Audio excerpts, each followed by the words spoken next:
Dirt roads to rock crawling, two-buck chuck to screaming eagle, moonshine to 50-year-old single malt. We talk about it all here on Wheelin' Wine and Whiskey with your hosts, Jason and Chris. Welcome to Wheelin' Wine and Whiskey, episode 207, here in Studio L with Chris. Yes, sir. I'm here. Welcome to your home studio again. This is man, you're back always to welcome back in my own house. Wow, and you got this little shade behind us now. This Asian shade. What's going on here? What do they call those things? It's There's a name for them, like the folding bifold shades or something. I don't know. Whorehouse. Well. Okay, well, there you go. Got that going for us. So here we are. My wife's trying to hide. I know she is. Is she this. behind the curtain here? I don't know, What's not going on? behind Who's it. behind the curtain? Lorenzo's back there somewhere. The Great Oz. It's to pay no attention to the man behind the curtain. Oh my gosh, here we are. Does our guest even know what that means? I think so. Yeah, that's going way back. Way back. So, well, there we go. So we do have a guest today on the podcast. Episode 207. 207. Does that have any significance other than 207? I don't know. It's a lot of episodes, I can tell you that. That's a lot of sitting in front of microphones and just yammering it on. That's about 200 more than I thought we were going to do. I know, right? Well, as we've always said, 7 episodes seems to be the magic number for podcasts. They just kind of fizzle out after 7 to 10 episodes, and shit, we're still doing it after 206. Well, here we are, and this is cool. What are you talking about? Jesus. We've been wine tasting all day. No, you have been wine tasting all day. And now we're drinking bourbon. You are drinking bourbon. I am drinking, I'm drinking whiskey. Sorry, guest that hasn't been announced yet. But yeah, I know. It's going to be good. Oh, okay. Here goes Chris.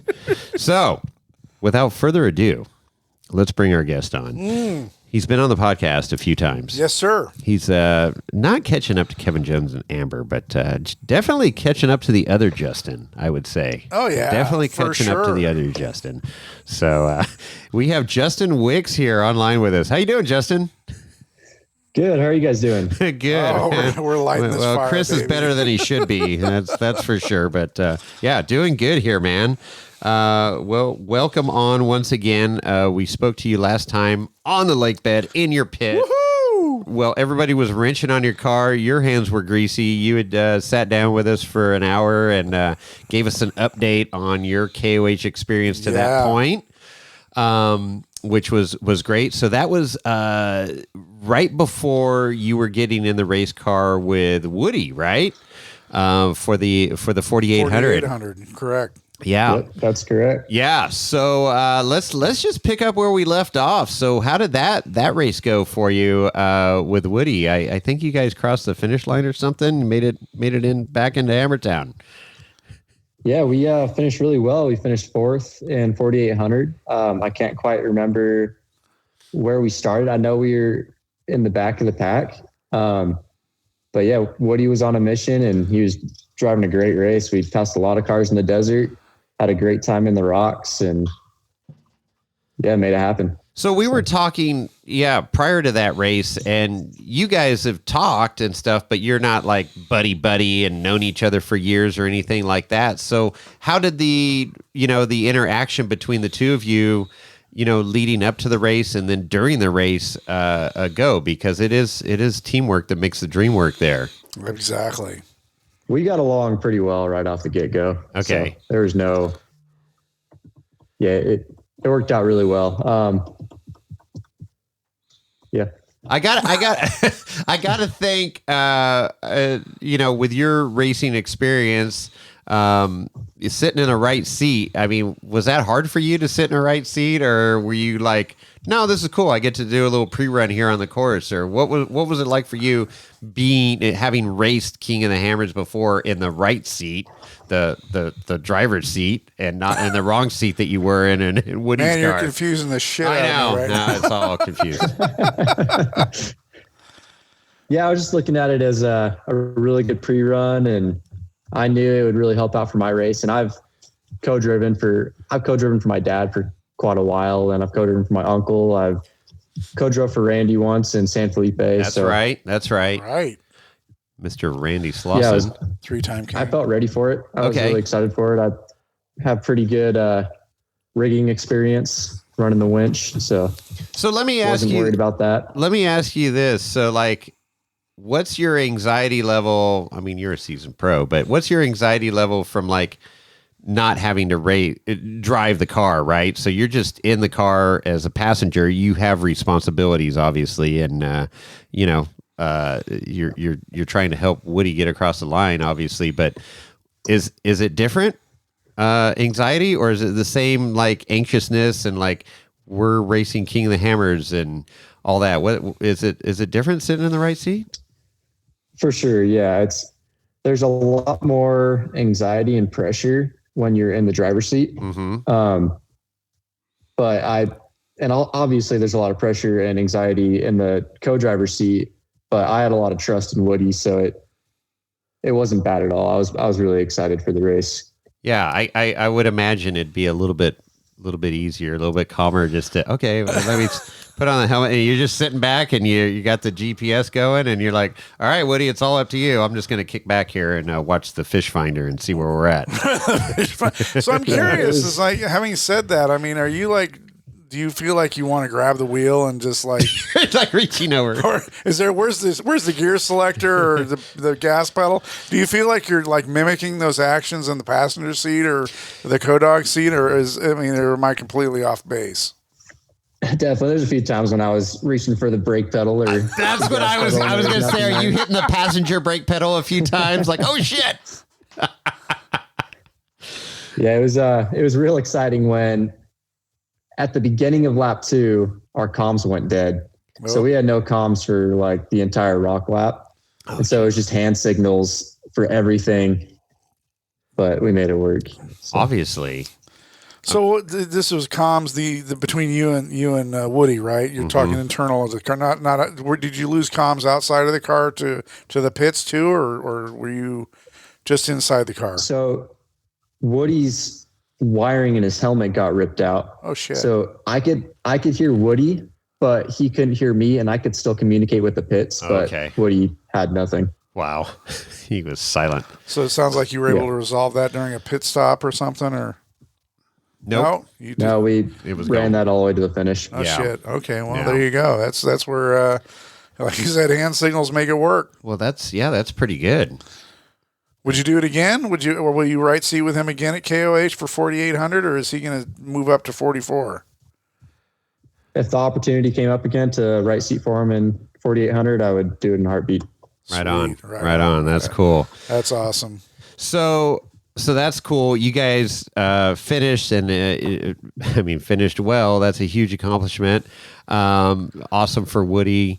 And then so now you're going into Saturday, the big race, and walk us through 4,400 day, early morning start, sitting in Hammertown, warming everything up. We got to fist pump you, and when you got into the car and got the window net up, and then you went out onto the short course and started. So talk about how that all went down. And go ahead. I believe we started 29th off the line. It was pretty cool. Like just even staging in Hammertown, we had Marcos Gomez right next to us, and then we were right behind Randy. And so that was really cool right off the start. And then, we got going and the car was feeling great. We got super lucky with dust. It seemed that either Marcos pulled off somewhere or Marcos just took off and left us behind, but we didn't have any dust for all of the first lap, which was wow. Oh, that's awesome. Really awesome. But by mile 10, we had a front seal on our steering pump go out. So right away we were just getting fluid on our face masks. We believe in like, if a part's not broken and it's been running flawlessly for a while, why replace it? Because we've replaced parts with brand new parts that have been faulty. So sure, we left that pump on because it's been totally fine, never given us any issues, but right away it gave us issues. Then we pulled into, or actually backtrack a little bit. right away, our transmission was already up to 240, 250 degrees. Oh, shit. Oh, boy. Had no idea why, but we just kept running it. We don't have a spare transmission, so we were just going to see where it would get us.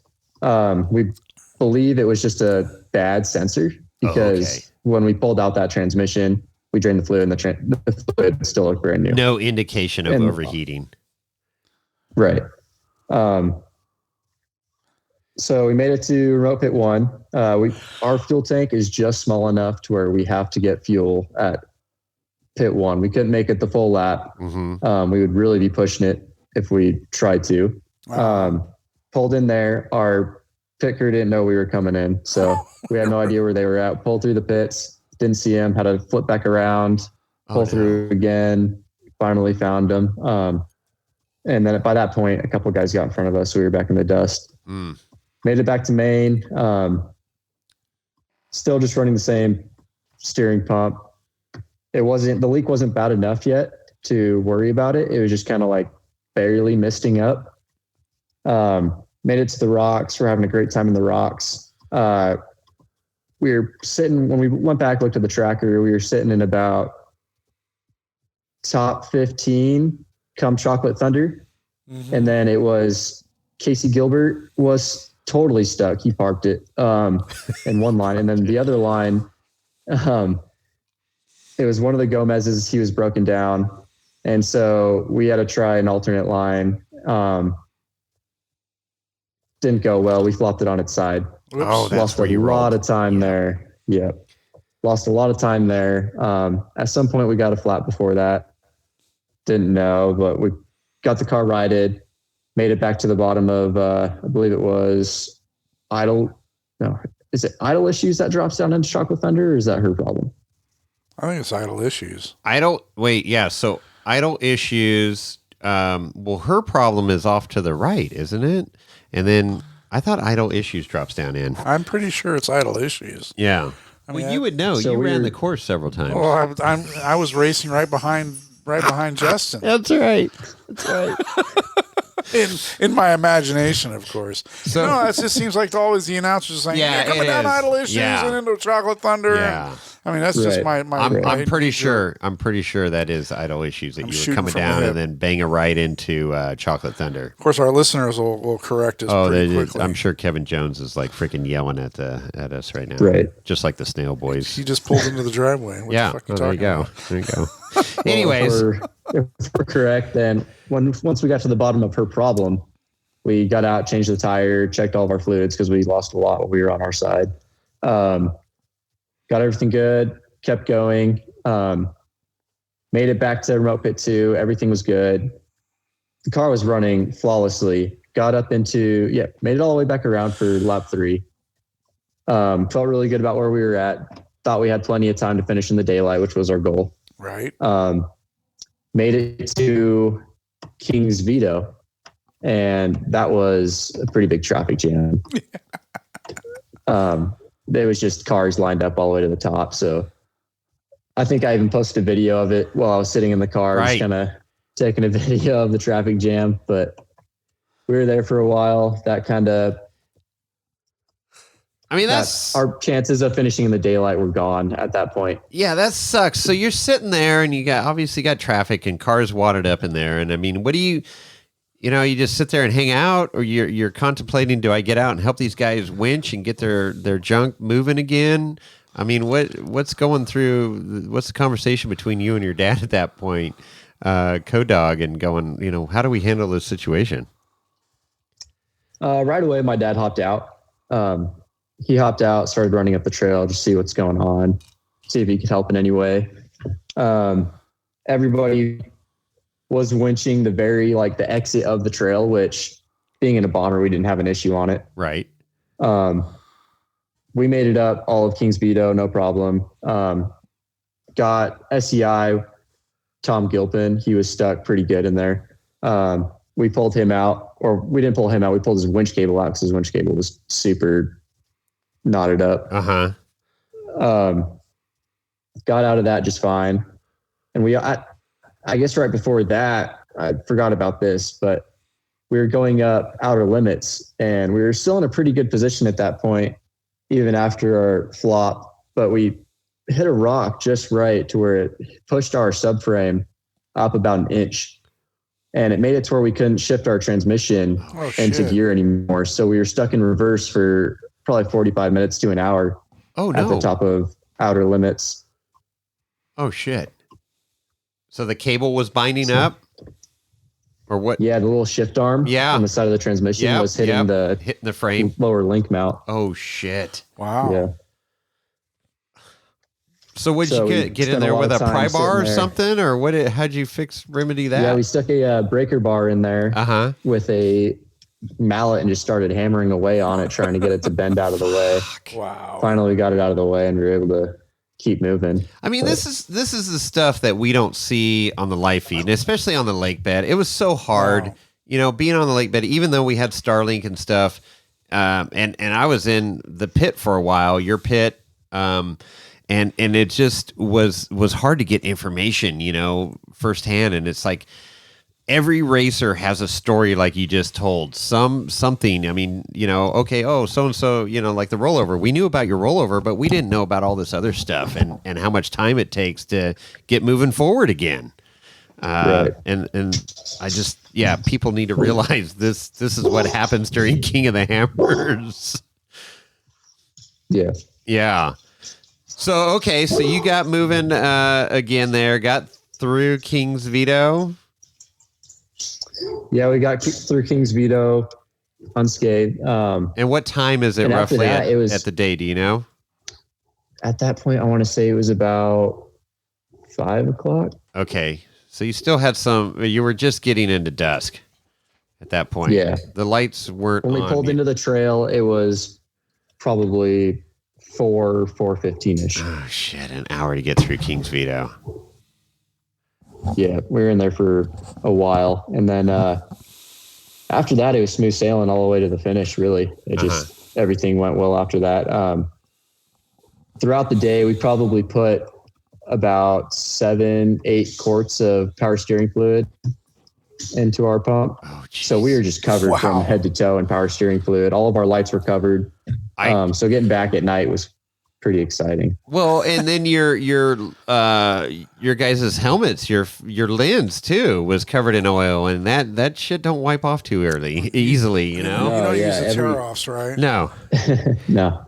Every opportunity we got, we were pulling into the pits, grabbing new rags. Jeez. Yeah, I looked at the car at the end of the race, and I was like, "Oh my gosh!" I mean, it's just like somebody took a 5-gallon bucket of oil and just threw it on your car. So you said 7 or 8 quarts. That's a lot of power steering fluid. I mean, do you guys actually have that much, or do you have to borrow from other teams? Every pit. Every time we pull into the pits, we would replace our empty bottles on the car, and they would also add some. So we brought down. We always have a couple totes full of spare fluids, and I don't know if we borrowed any from anyone. I don't think we did, but that's like on course we didn't. 7 or 8 quarts. That's 2 gallons. That's a lot of power. That's a power steering. That's a lot of power steering fluid, man. But you do what you got to do. It's crazy that pump kept going, right? I mean, it's lucky it didn't blow completely out, and because you're 100% hydraulic steering, I mean, that thought had to be going through your mind too, that like we could lose complete steering and we're done. Yeah, for sure. Yeah, it was definitely going through our mind the entire race. We kept questioning whether or not we should just hop out and change it because we had a spare on the car. Oh, okay. It was still working fine. We just had to keep adding fluid, so we just kept doing that, and we were going to wait to change it until it just stopped working. Yeah. So other than it leaking, but it still responded fine and performed well in the rocks. Yeah. Besides spraying fluid in our faces, it seemed like it was working just fine. Yeah. So what's that, like a pint per 100 miles or something? I don't know. Or 50 gallons. Wow. We're rating our mileage on how much power steering fluid we use instead of miles per gallon of fuel. Okay, so so you get through King's Veto, and you've got a little bit of race left at this point. Pretty much all the rock trails, besides outer limits and spooners. So, yep. And what happened from that point on? Nothing really. We just cruised through everything and made it back. It's because it's a bomber. Yeah, because we got a bomber. And it's Justin goddamn Wicks. I mean, come on, man. Oh my gosh. I guess we did. We still had the only other line that we had problems on, which I think a lot of people did, was sledge. But we just hopped out and winched it right away. Okay. Yeah, sledge was pretty nasty this year. That was we were up wreck wheeling on that baby before the race, and it was like, wow, this is pretty pretty messed up right now. Pretty gnarly, man. Yeah, it was. It was bad. I didn't see it. No, you didn't see it. You couldn't see it from camp. No. Justin, just so you know, I have a new trailer. I bought a new trailer. Oh, really? I don't know if you heard I mean, we're going to derail the show a little bit. This is a rabbit trail. But I'm going to have my rig down at Hammers this coming year. 2024. Well, yeah, go ahead. Yeah, 2024, Chris. 2024. I didn't think I'd be alive in 2024. Well, but I'm not going to wheel on any of these gnarly trails, but I'll at least have my Jeep this year, next year. Awesome. So you heard it here on Wheeling Wine and Whiskey. Yeah, looking forward to it. We'll see. We'll get a buggy. I'm going to get a buggy next. No, not going to. He should. I'd love to see Chris in a buggy. A 4-wheel steer. Good buggy. Yeah. Get you a gold digger too. That's mine. Okay, well there it is. We'll see. The purchase order was approved. I don't know. So you guys ended up crossing the finish line. Got it back into Hammertown, and what time was that roughly? Do you know? I don't remember at all. It was dark. It was dark. That's all I know. It was dark. It was dark. You went across stage. There was still people at the fire pit. Yep. It was still going. So you finished in time though, right? Yeah, we finished with plenty of time left. We came across the line in 21st. Yeah. And so, I mean, that's still respectable, very respectable for everything that you went through, being on your side, 7-8 quarts of power steering fluid, 2 gallons. a transmission that wouldn't shift out of reverse.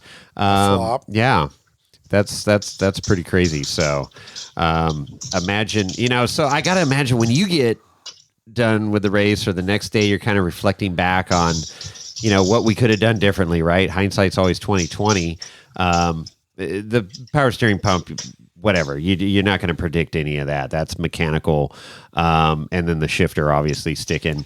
The rollover, you're probably like, oh shit, I shouldn't have taken that line or whatever, but that's part of racing and learning, right? So what did you lose? A half an hour of the rollover time, and that still wouldn't have got you across the finish line, much, much further, right? I mean, it's King of the Hammers is such a crazy race, and there's so many variables going on where, I mean, you just got to have Lady Luck sitting in your car there too, a good part of the time to have some of this stuff work out, because I know you guys were very well prepared. It wasn't like a lack of preparation or anything or equipment or anything like that, right? So you sit there and you're kind of thinking about, well, where could I gain a few minutes here and there? But I don't know. I don't think there was much that you could have gained with those mechanicals and stuff that you had. Right, for sure. Yeah. Yeah, when we look back on it, having the transmission reading at 250 degrees, that definitely slowed us down because we were worried that the transmission could have possibly been bad. So we were taking it easy through the desert where we could have really pushed. And when you look at that rollover, it was only 30 minutes, but in that 30 minutes, everybody we were stuck behind in King's Vito passed us in those 30 minutes. So you could have, But, you're thinking, well, I could have been at the beginning of this, roadblock in King's Vito. You just don't know how it all shakes out, right? Right. Yeah. Anything could happen at this race. So. Yeah, for sure. But no, absolutely. To finish within time is a huge accomplishment, and then to finish there at 21st. I mean, hello, Justin Wicks, right? So okay, so force to be reckoned with. The tranny thing. I mean, I'd be freaking out. I mean, I'm sure your dad was kept pointing at the temperature gauge, going, "Take it easy, take it easy. We got to preserve this thing." But that's you're running synthetic fluids in the tranny too, right? I mean, you're not running it's just but 230's hot. it is hot, but I mean, the synthetics can definitely take it a little bit more than the dyno oil can, and I mean, sure, yeah. so knowing that, I mean, you have that level of comfort. I don't know, call it There's comfort, not comfort. but that buffer zone, if you will, that kind of gives you, I don't know, gives you a little not peace of mind, but it's racing, man. You got to keep going, right? You got to keep going. So, but I think, obviously caution, but at the same time, well, it's synthetic. I run synthetics in my transmission in my truck, and it never gets hot, but it's not a race truck, so. Right. It's no comparison, so just ignore that comment. Yeah, just ignore what Chris just said. Yes. I'm gonna sit in the corner and drink bourbon for the rest. Okay, there you go. Perfect. Oh, jeez. I heard something on another podcast, and you can verify. And I did not realize this. You cannot change an engine or transmission during the race. Do you know about that? Is that true? I don't think that's true. I know people have changed transmissions during a race. That's what I thought. I thought the Gomez's have changed the transmission. Yeah, I mean, it's like you do what you got to do to finish. The Campbells have done it. So who has? It has to be in the pit. Yeah, as long as it's in the. No, it can happen out on course if you want to hump a transmission out in the middle of sledgehammer or something, right? I mean, realistically, it's not going to happen, but yeah. So in the pit, if you had to change a major component like that, yeah, they were saying, oh yeah, you can change axles, but you couldn't change engine or transmission. I'm like, no, I don't think that's right. Well, an engine. Yeah, I'm pretty sure as long as you're in the pits, you can change whatever you want. Yeah. Yeah, I've got to be in the same chassis, I guess. Yeah, you got the same chassis and stuff. It's not like you're going to rebuild an entire car at the pit. We've seen transfer cases, transmissions, not drivers, but co-dogs being changed out. Well, you can do that. I mean, the only co-dog that I know that would hump a transmission out to a car would be Jason Berger. Yeah, Berger could strap it on there. CrossFit Sally. Put it on a backpack and just hump that out. Yeah. Okay. All right. So you finish KOH and get the car pressure washed. I remember seeing that IG video of just that had to be a lot of. You got any good degreasers you recommend to our listeners? Because that was a mess. I just used Dawn dish soap. Did you? Okay. Yeah. Simple Green. Come on. Dawn dish soap. Simple Green does work good, but yeah, they cut that grease, man. And did you have hot water at all or no? Because that was, I mean, you guys are in the frozen tundra up there. Frozen hoses. Yeah, exactly. That's what I was going to say. It's not like you're in the middle of LA and it's like, 55 degrees in December, or I should say February there. But you're up near Tahoe and Truckee where they're freezing temps, and it was a hell of a freaking winter. Still going on. Yeah. You probably still got snow around your house, right? Actually, my house is pretty clear at this point, but yeah, my Uncle Eric, he still has mountains of snow. He posted today. I saw his IG post, and it was still above his head. It was socked in. I went up a few times and visited him this winter, and just getting up the driveway, my mirrors were hitting the snowbanks going into his driveway. It's just insane. I'm like, what was that? My mirror? Yep. That's it. And I don't have those big old Dodge mirrors that stick out a mile like you do, Chris. So, you're just jealous. I'm not jealous at all. Not jealous at all. So, okay, get the car cleaned up, and here we are, February, and then you're getting everything dialed back in post race, going through everything, and getting ready for it was called the Prospector 250 there out of Urington. Yep. Prospector 250 put on by VORRA. Yep. So you said, hey, I'm going to race some VORRA races this season. And so that was the next one. So tell us about that. Anything you saw? So obviously you were checking the transmission. You pulled the transmission. And then obviously the power steering pump. So talk about what you did to the car after KOH to get ready for this race. So the biggest things were pull out that transmission. Our plan was to ship the transmission off, just get it inspected, see why it was possibly reading way too hot. Right. But as we were pulling it out, we found out all the ears on the bell housing were cracked. What? And Jeez. broken off. So, And that's a race case. it's not. Oh, it's not.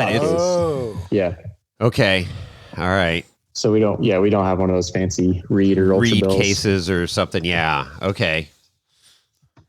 So we just put that aside, couldn't use it. It was not going to be ready in time, even if we did ship it off. My uncle let me borrow his fair transmission. Uncle Eric. Race, and we were going to use it. Yep. All right. But what did he tell you? What did he tell you? He said you can borrow it, but yeah, we have to. The deal was we would ship it off with our transmission after we were done using it and get them both rebuilt by maximum, and have it freshened up. he could have his fresh spare back. Yeah. So we Which got is that pretty put in. cool. We also had to replace. Yeah, for sure. Thanks, Uncle Eric. It was super awesome for him to lend me his transmission. Yeah. Absolutely. But yeah, we had a bunch of broken tubes that we had to replace. One of the tubes was super bad. I think it was from our flop. It didn't feel like we flopped that hard, but one tube, the A pillar support was broken. Really? A pillar. Yeah, it was totally bananaed in and snapped off. Was the roll to passenger or driver's side? Passenger side. Oh, you're trying to take your dad out, huh? I guess so, yeah. I didn't want him to know, but Is he sitting off screen? He's sitting off screen, is he? Hello, Chris. How you doing, buddy? Oh, wow. I mean, that's serious. Cracked tubes on a bomber chassis. Yeah, that's. How old is that chassis?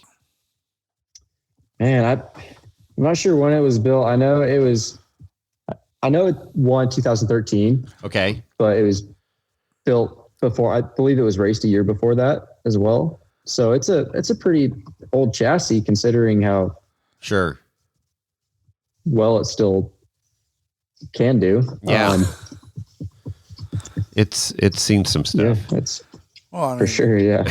I mean, it's not only does it see race time, but it also sees trail time too. So I mean, we've all witnessed it running up and down Fordyce, not too in the too distant past. But you know, I mean, obviously, running up and down trails is hammers alone. Well, running up and down trails is nothing like me on hammers, but still, it's abuse in its own regard. So replacing some tubes and what else did you find while you were going through the car?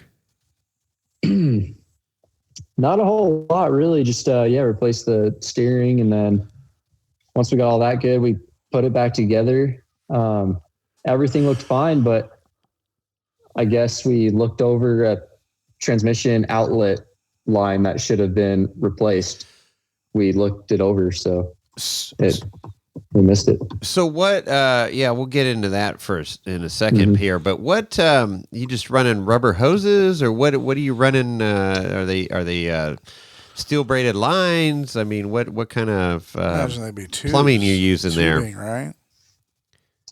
Yeah, just rubber hoses with some heat wrap, and they're not high pressure lines. Right. It's not high pressure coming at. So we're talking about tranny cooler lines here. There's a in and an out of the transmission that goes to a cooler, obviously, and so they're just rubber lines hooked up to a cooler. Yep. Wrapped in heat tape to help protect them. Because obviously you're running some crazy temps, racing stuff. # racing stuff here, Chris. So yeah, and with the bombers, the headers come over the motor and over the transmission. So correct. That's kind of runs right next to all of our lines and all of our electrical. Right. But right. We never had an issue in the past. So. Right. Well, it's a proven setup, obviously. Randy winning a few times and a few other bombers crossing that finish line. So for sure, it's not like something that was out of the ordinary, really. Right. Okay, so you get the car prepped, and you get out to Urington, Nevada, there for this Prospector 250. You got a new right seat. Your dad. Why didn't your dad hop in the right seat? Is he's starting to phase out a little bit, huh? Yeah, He wants to retire from the right seat. I did. How old's your old man? 42. 42. Oh, geez, to be 42 again. But no. I'd kill to be 42. Yeah, Chris definitely would. But no, I remember talking to him right before the race. You guys were getting into the car in Hammertown there for the 4400 race on Saturday morning, and he goes, I'm psyched, but this might be my last one. And I was like, well, that's kind of a bummer, but I get it. I mean, So you gonna jump in the right seat next year? No, I have no desire. I riding in the right seat with Justin, a couple hot laps here and there are fun, but I couldn't. I'm too old. Justin, would you take him as your right seat? No, I'd be too. I could get him out of a situation. I get him rolled back over, but I don't know if I could figure out that fish finder. I might get us lost. You can learn anything, man. You're a smart kid. You can learn how to use an iPhone. You can learn how to use a fish finder. Right. Okay, so you had a buddy of yours in the right seat for this VORRA race. Yeah, I had Gage Dacus hop in with me for this race. I grew up wheeling with him. Our dads wheeled together all the time. So we know each other pretty well. We both live here in Reno. We hang out quite a bit. We wheel together now. And yeah, he's super smart, super mechanically inclined. He knows how to read a fish finder. He was a perfect fit. So did he approach you or you approach him? I approached him. Oh, okay. He wasn't like, "Hey, dude, if it ever opens up, I'd be interested." I'm bored. I want to go fast. I want to go fast and break my back. So, besides my dad, he is my first choice. So. Yeah. Okay. Right on.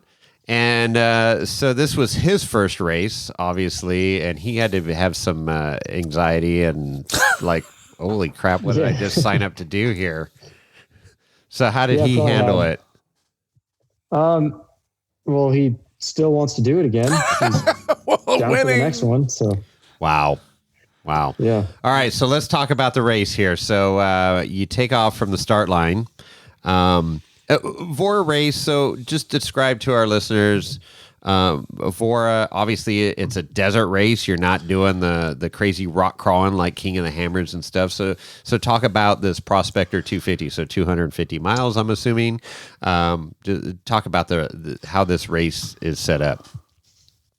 Yeah. So at this race, the last time I raced VORRA was 2 years ago. It was just show up to the race, you start random in your class, but now they have qualifying. So we qualified on a 4-mile course on Friday. Oh, okay. And then raced Saturday, which was on a 40-mile loop. We did 6 laps. Wow. This course is my favorite course out there. It's a blast to drive on. They really did. They do a great job on it every year. They have 2 Yerington courses. They have the East and the West. This one was on the East course. We've won the 4,400 class on the East course twice. Nice. But yeah, so going into qualifying, we just get one parade lap. Everybody does it together. We just go slow, 15 miles an hour around the whole thing. And then it's just line back up and green flag and you're off. No kidding. Yeah. And so the car felt great. Ripped off the line with more power than it's ever had before. I was super excited for it. Within 100 feet, we kicked a belt off the car. Yeah, so right away our qualifying run was over. So what do you think caused that? Random rock catch the belt or something, you think? Or I mean, you're front engine. That's what we were thinking. I mean, like we were sitting on, like we were next up. 10, like they were counting down from 10. Aussie Justin Koo, he looked at the belt and he was like, kind of came up to my window. I wish he didn't. That wouldn't have been in my mind. But freaking Aussie. He was like, "Hey, your belt's off a rib." And I was like, "Oh no, I wonder why." And then it was just green flag dropped and we were off. But right away the belt got kicked off. So we pulled off, just walked back to the pits, grabbed the stuff to put on the belt, just drove it right back to the pits. Didn't know why, because it it ran great right before that. Didn't kick a belt, but for some reason, right when we started, it wanted to kick a belt. Drove back through the pits. One of Gage's buddies, Elvis, he runs a local fab shop here. Okay. He hopped on the car, was looking at it, pushed on the belt, and our whole alternator flexed down.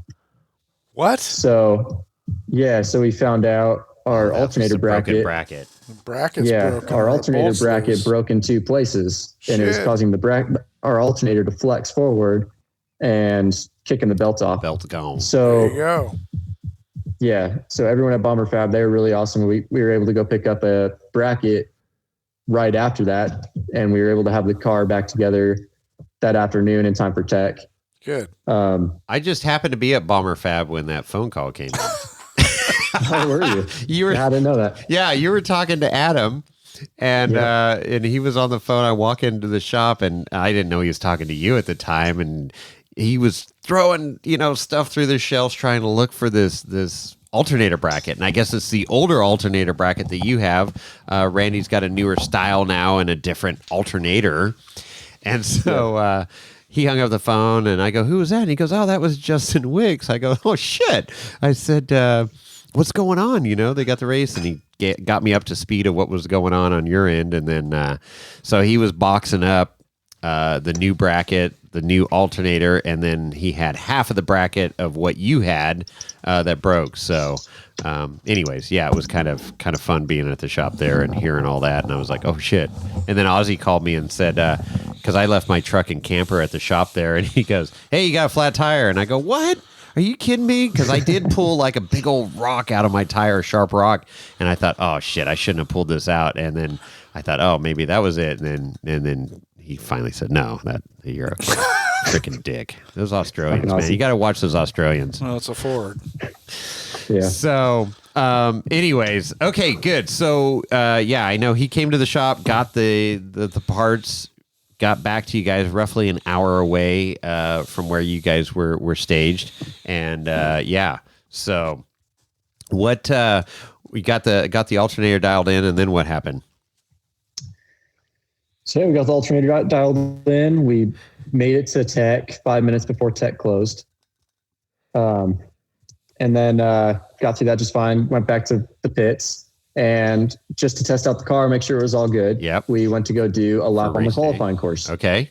Did a lap on the qualifying course, and it was a blast. Like, just doing that one lap, I had so much fun driving the car. It had so much, it was just so fast.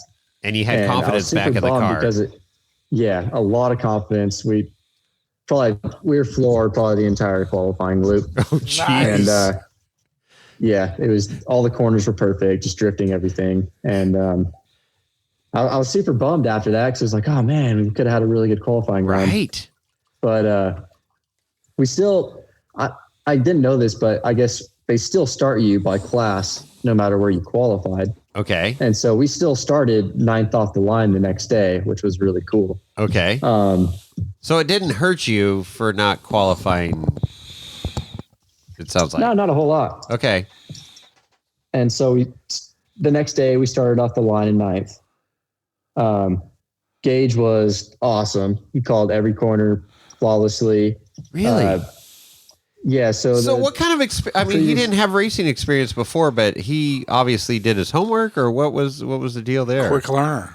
So his friend Elvis, he's co-driven for Sam at Samco. Samco, yeah. Truck. Okay. And so he kind of coached Gage up a little bit leading up to the race. And Gage had a Lowrance GPS in his long travel Tacoma that he daily drives, and he plays around on it when he can. Wait, and a daily driver with a fish finder in it.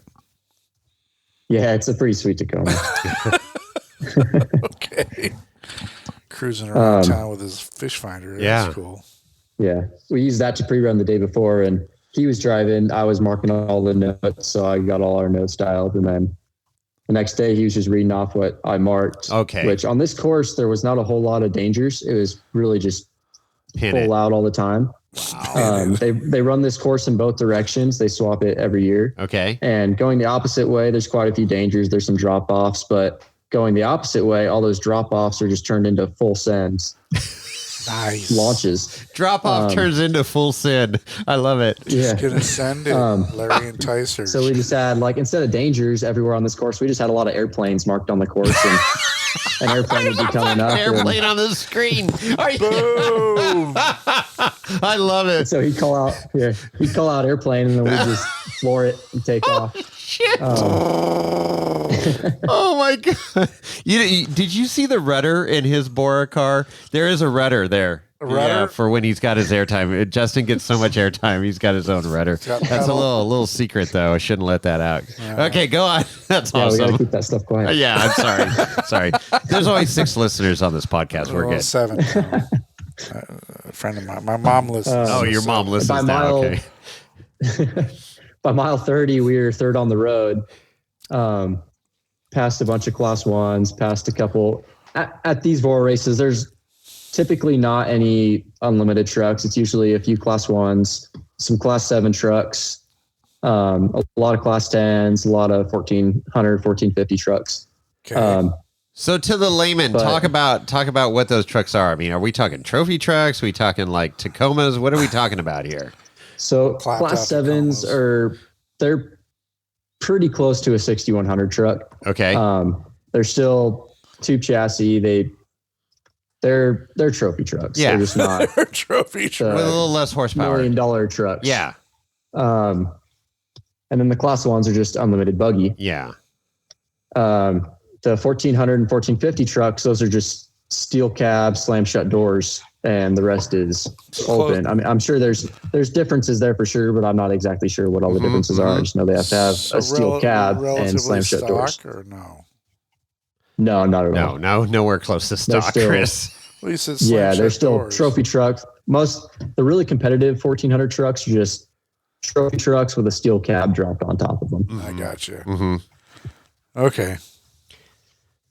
All right, because this desert racing's a little different than what most of our listeners are used to of Ultra 4, right? So everybody knows the 45, 46, 48, 4400 class. Right. But this desert, there's a ton of different classes. Well, you missed the 45 and 46. I said there's 46. way too many classes for me to keep track of. It's Well, I mean, that's kind of like when you go down to Mexico and they do they got like you're talking about, all the different classes, the trophy truck classes, the buggy classes, the Ultra 4 classes. Desert. It's just, it gets confusing, And yeah. So trying to get our listeners to understand all the various classes. Yeah, absolutely.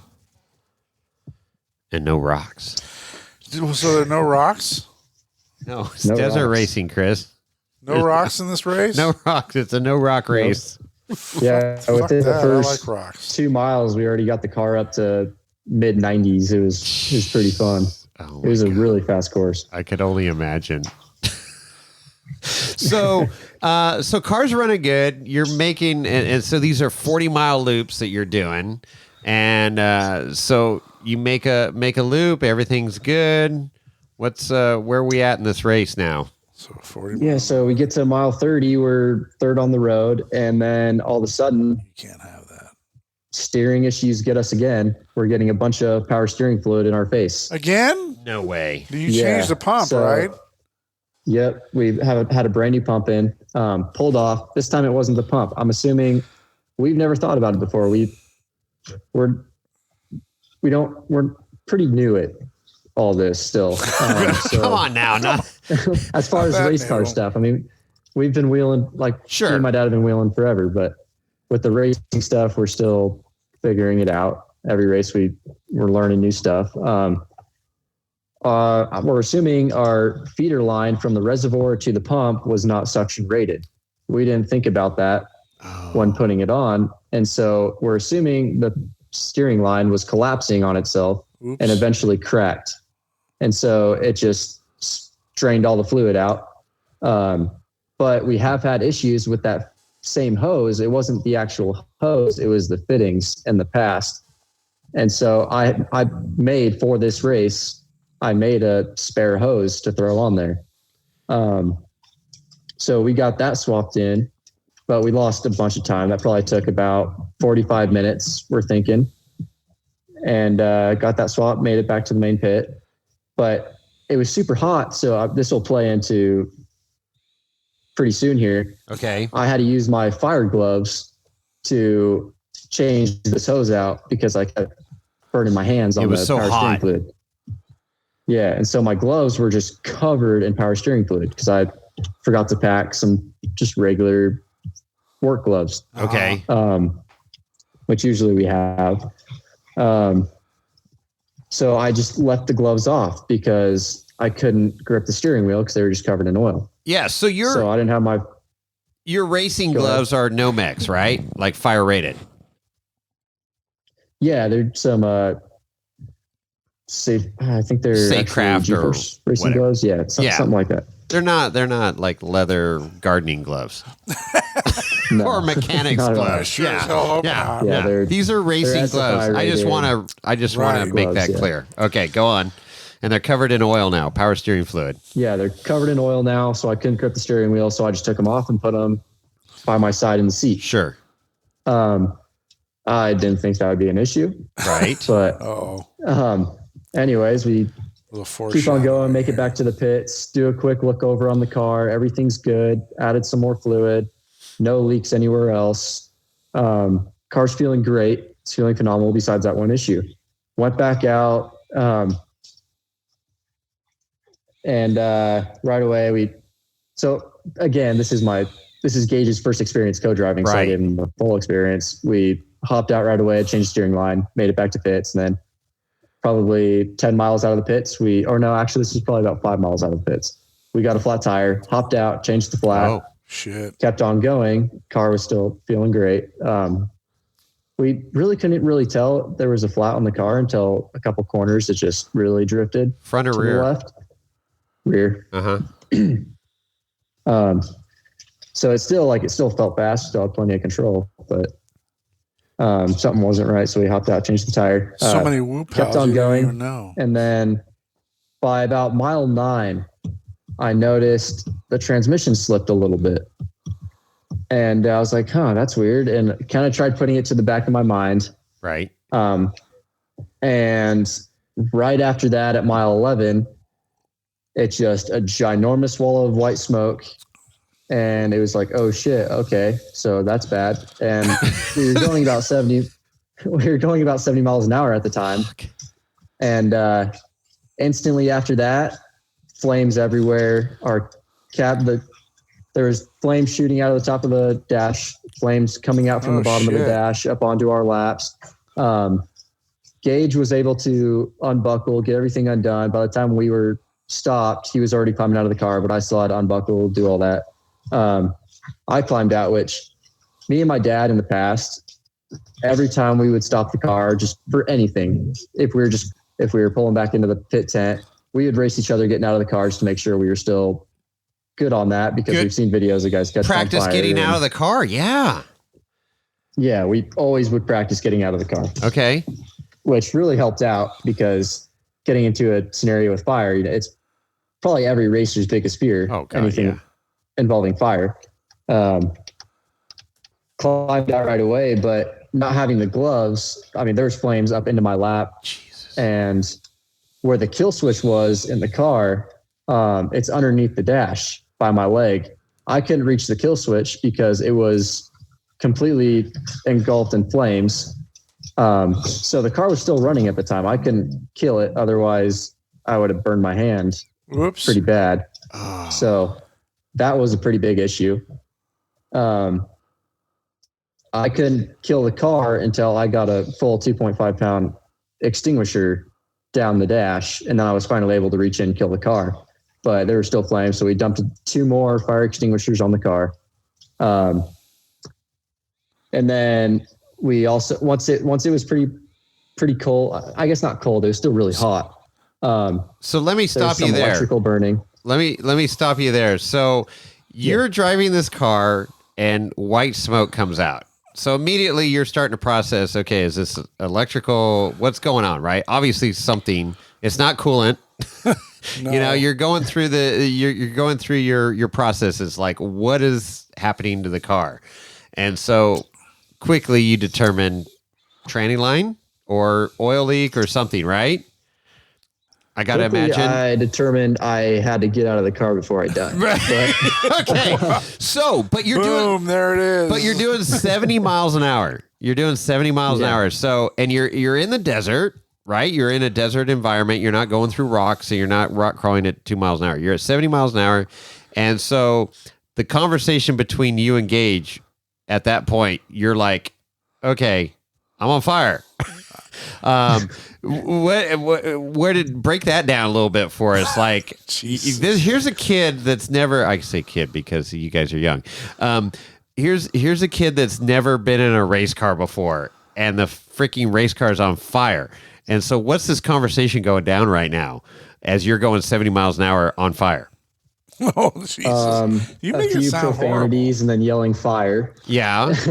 That's what I remember. And he starts unstrapping right away? Like, or you tell him, tell him to, like, dude, go ahead. By the time we were stopped and I was reaching for my buckles, he was already falling out of the car. He was already out of the car to get an extinguisher. I mean, you're like coaching him a little bit, like, dude, get unbuckled right now. I'm going to stop this thing. You go get an extinguisher out of the back, which there's one right behind the passenger, to put this thing out. Okay. And then... Yeah, and so... Go ahead. So once he got the fire extinguisher, by the time I was falling out of the car, he was already dumping one fire extinguisher underneath onto the headers because that's where he noticed the flames. Majority of the fire. Right.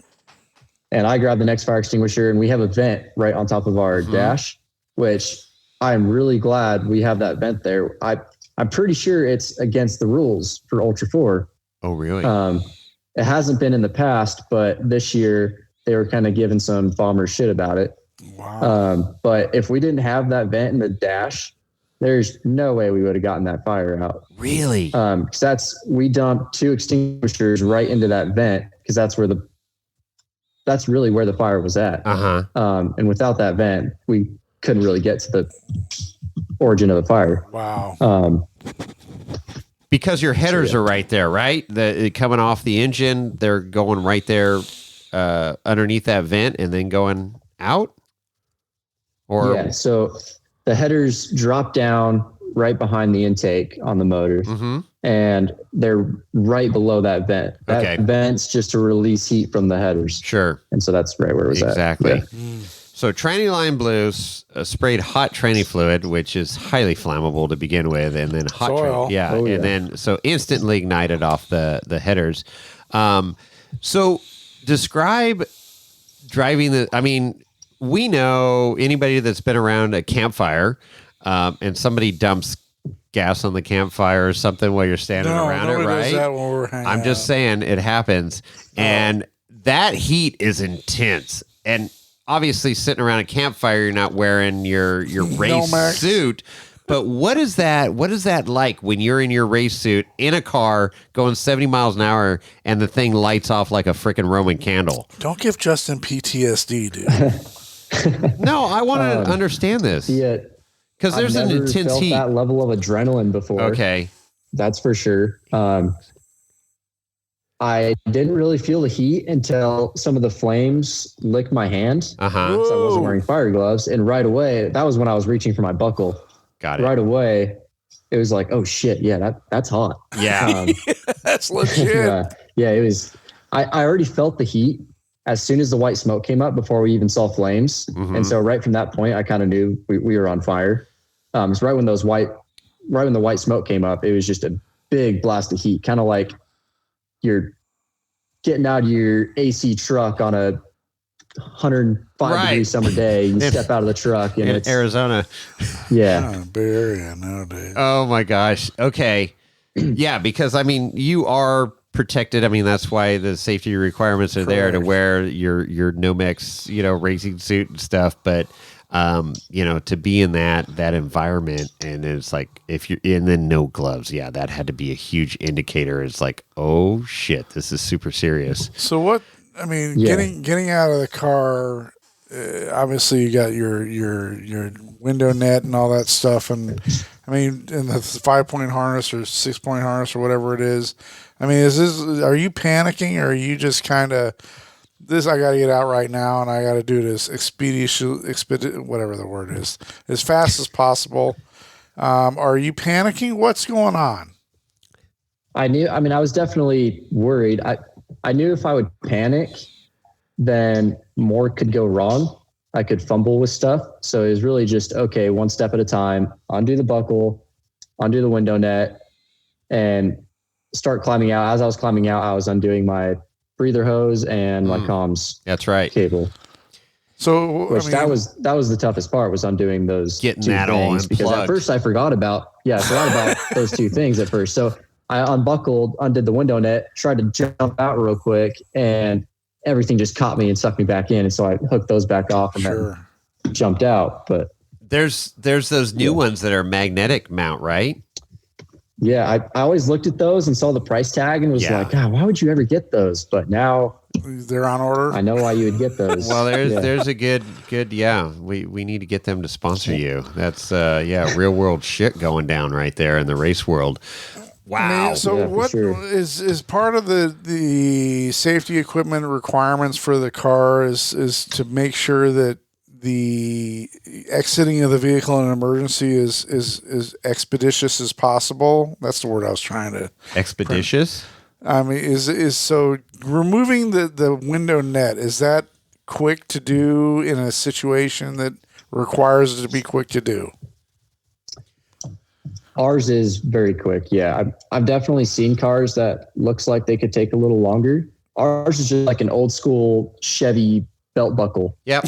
Just a quick press of the button and it falls down. And we clean those out. We oil them up before every single race just to make sure they work great. For that reason, we don't want those to get stuck. Otherwise, no, be kind of screwed. And practicing, I mean, that's a good, kind of a fun little thing between you and your dad getting in and out of the car. But I mean, that's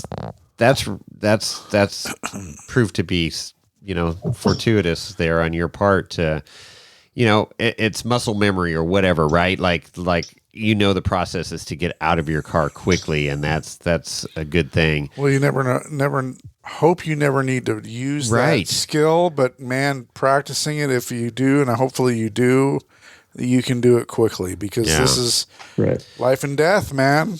Well, yeah. One thing we're going to start doing for sure, I believe it was on your guys' interview with Bailey Cole. Yeah. Talking about Dave Cole would blindfold Bailey and have Bailey get out blindfolded.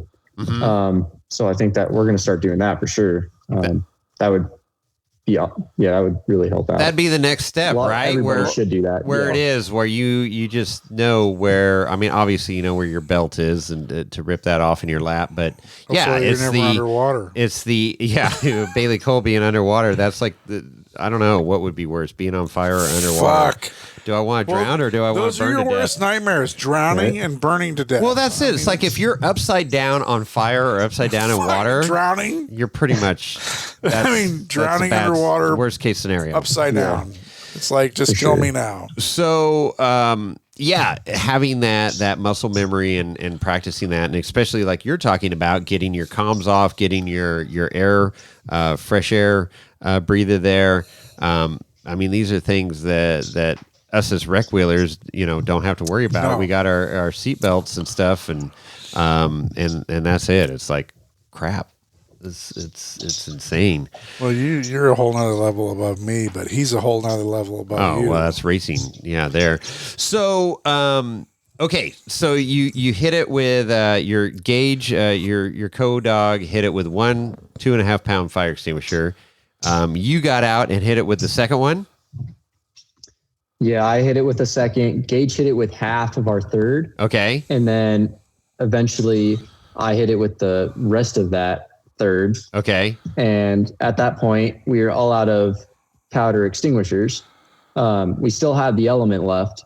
That's in the center of the car. That is sitting inside the car on the roof. Uh-huh. I grabbed that because there was still some heat on top of our electrical. All of our electrical, like our ECU, our S-Pod Bantam boxes, they're all right next to each other on the same mounting bracket. That was still on fire. So I lit off the element, and I just stuck that into the melted hole in the dash. Shit. And let it do its thing. Where the vent was. Yeah. Yep. And so you struck it like a flare.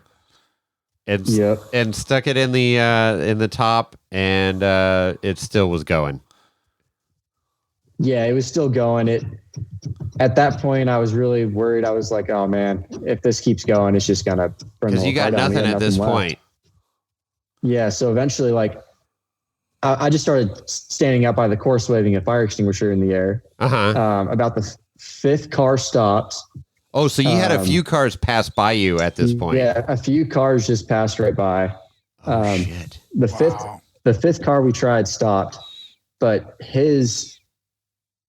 he had some funky mounts for his extinguishers. We couldn't get one of his extinguishers out. Funky mount. So you gotta be we just kidding told him me. to keep on going.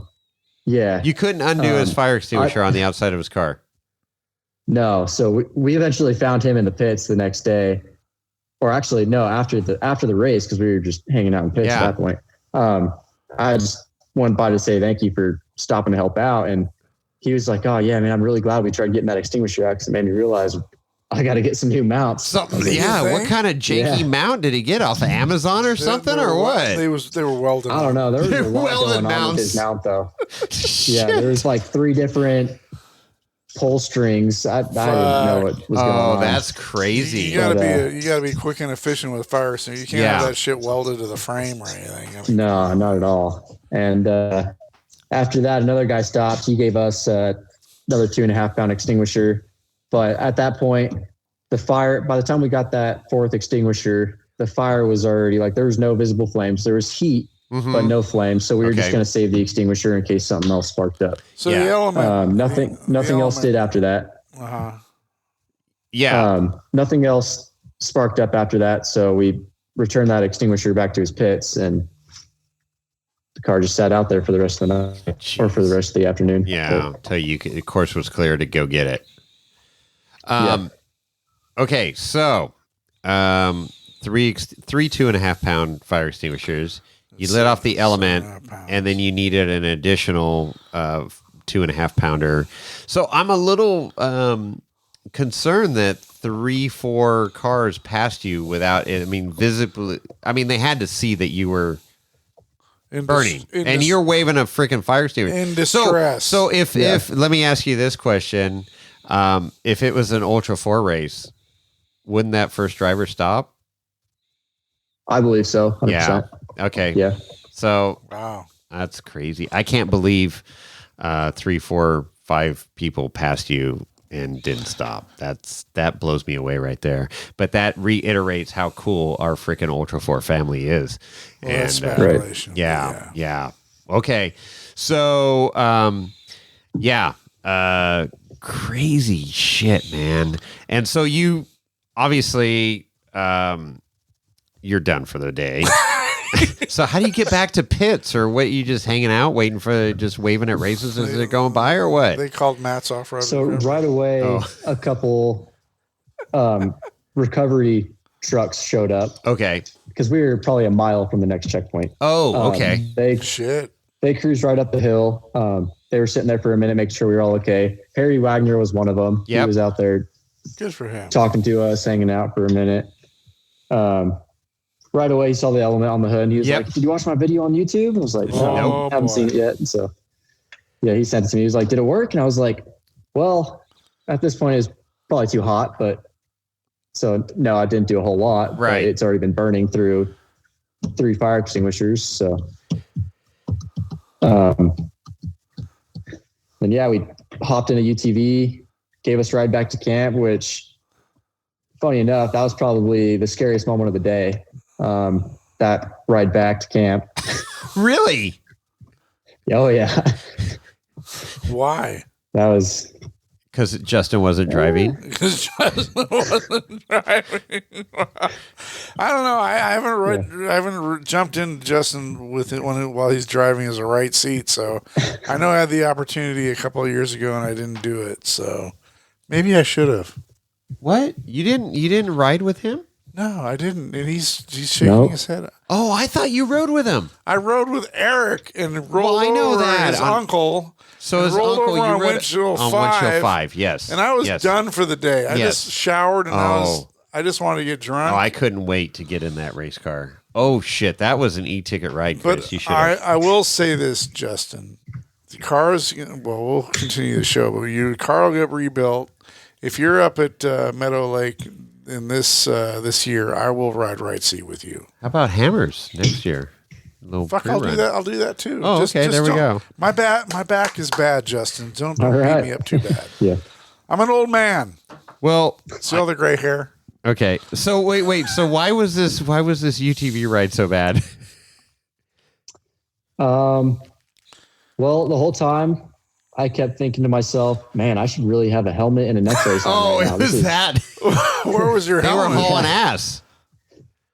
Hauling ass and not paying attention. And you're now. Are you in a seat or are you like riding in the bed of a UTV or what kind of situation do we have here?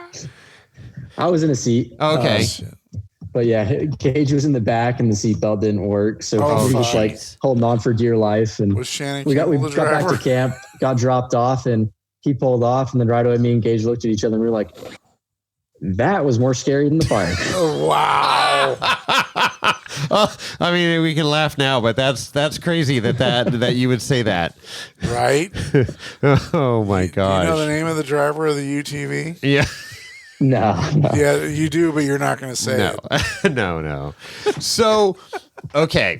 So you get back to pits camp, and you got to wait for the race to end, and then you can go back out and recover the car. And Yep. I'm sure, yeah, you're telling the stories, and your dad and mom and everybody in pits are going, "What the F just happened?" And thank God you're here and alive, and no loss of life, thank God. But obviously, next thing is you're concerned about the car and the damage that it sustained.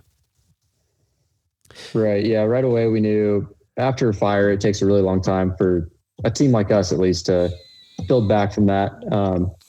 At this point, we're really just hoping to have it ready for KOH 2024. Sweet. Yeah, we got back to camp, and my dad thought, I called him right away and said, yeah, we're okay. Car caught on fire though. We're done. Mm-hmm. He was expecting it to be a lot worse than, he was expecting the whole car to just be burnt to the ground. So once he saw the car, he was a little more relaxed. Relieved. Yeah, just a little more relieved would be the proper way to say it. But still, everybody's pretty disappointed. It's Sure. really bummer way to end the season. Yeah. So you had planned for how many more races were there between now and KOH? I got to count them real quick. So we had Montana. We were going to do Hawthorne. We were going to do Vegas to Reno, but Vegas to Reno isn't happening. Okay. Right. And we were going to do Nationals and KOH and whatever other VORRA races we could squeeze in. Okay. And also had some right seats that are still planned.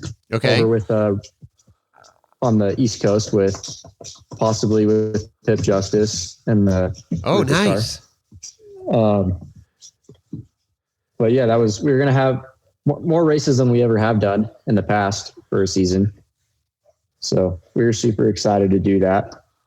Get some good seat time. Oh, for sure. Yeah.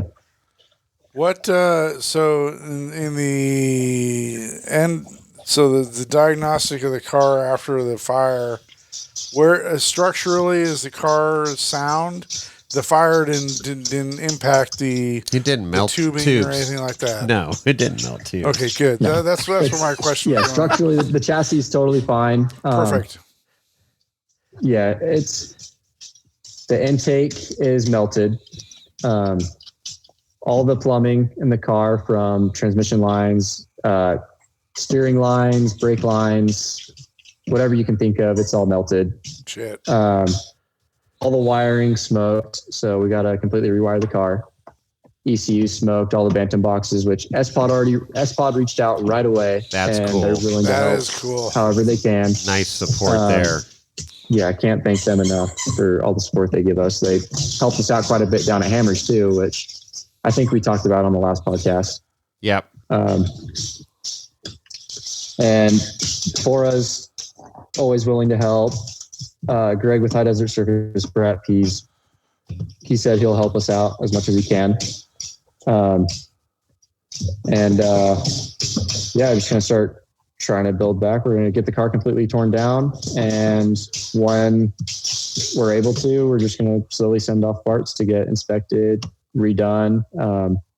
Just hopefully get the car back together for Hammers. Yeah. Cool. So powertrain wise, the car, I mean, like you said, plumbing, wiring, ECU, but other powertrain wise, the literal mechanical parts are still solid and good to go.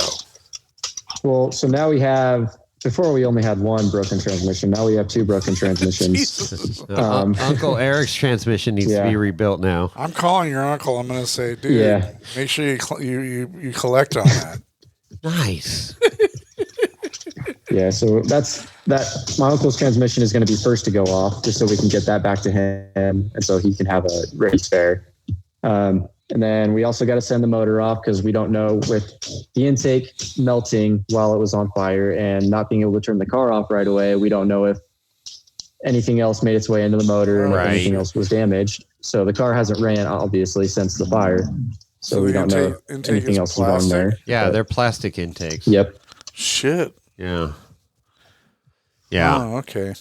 So, all right. So, we're talking probably like 15, 20 grand worth of stuff going down here to get this back up and running.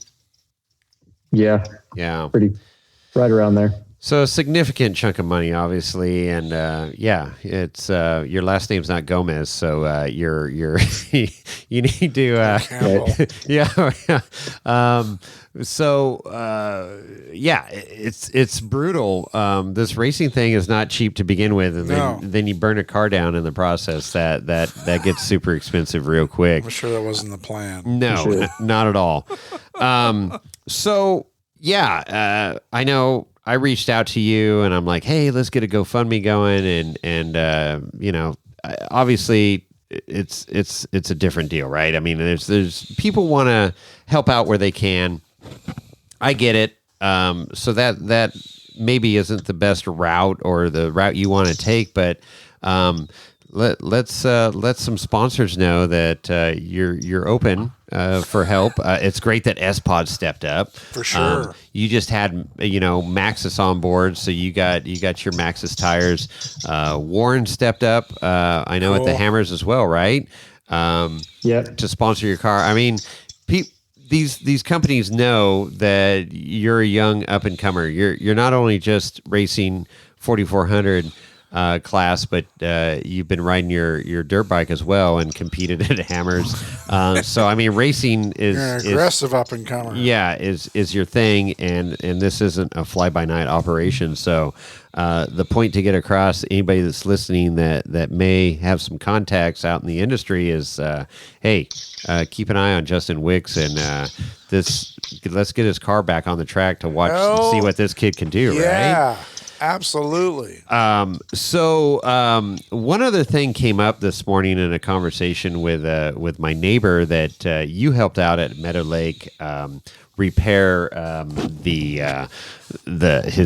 Duramax, because it wasn't a Ford, so it needs some service once in a while. But anyways, you helped Jim O'Leary out with a belt, need all sorts of service, and Monica, his wife, is like this talented artist, and she's awesome. And drew this black and white picture of your car like sideways. I don't know where the picture was from. Where was that picture from? Do you know?